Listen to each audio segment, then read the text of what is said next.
Okay, moms, were you warned about engorgement with breastfeeding? I sure was not with my first. My name is Kelly. I am a physical therapist that specializes in lymphatic health, and I'm also a mom who's felt all of the not so fun symptoms of engorgement and breastfeeding firsthand.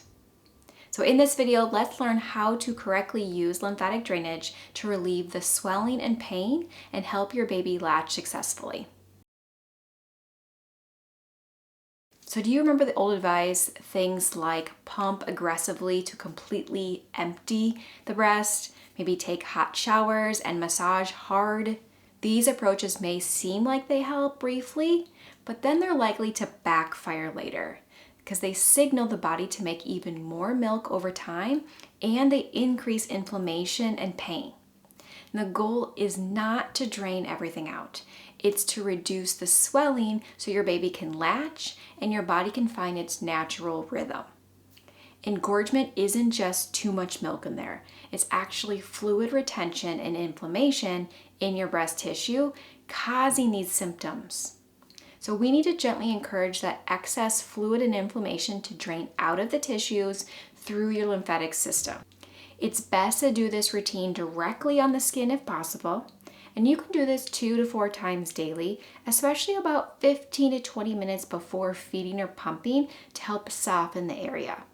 So grab a comfortable seat, I like reclined, or lay down, and let's get started. First, take a few deep breaths to activate your deeper lymphatic system. Hand on your abdomen, gently press inward. Take a big breath in through your nose, pause, and then slowly release through your mouth. This gets your lymphatic pumps working.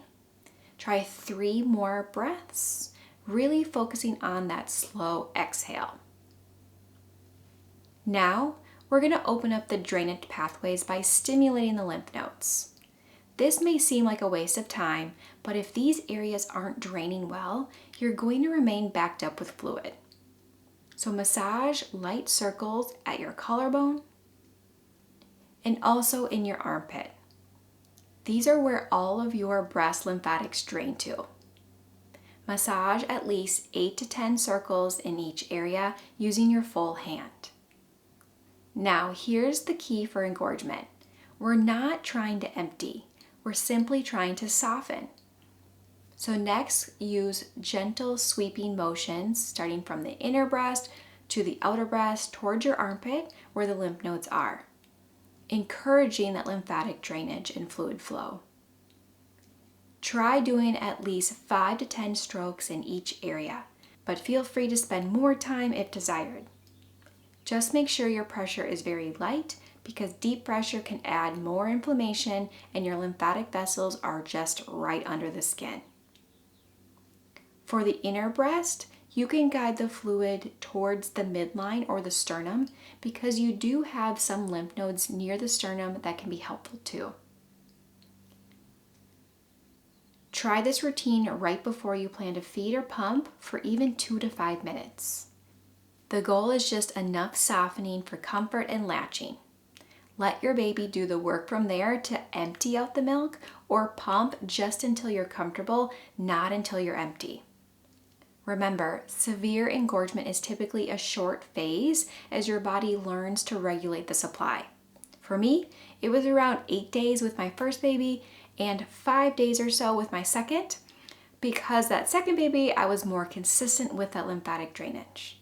Because let's be real, I was not prepared for it the first time and I really didn't understand what was happening. And also, please make sure that you're patient with yourself in the process. You're not failing. This is your body figuring out how to feed your baby, and it takes time. An important note, if you develop fever, red streaking, or feel flu-like symptoms, this could be mastitis. So you want to stop and call your healthcare provider immediately. Also, if engorgement persists beyond the first week or 2, reach out to a lactation consultant. They can be extremely helpful. Also, it's really important to remember that you're doing an amazing job. Engorgement is tough and it's painful, but with the right approach and staying gentle, you can get through this comfortably. I hope you all found this video helpful and we'll see you in the next video.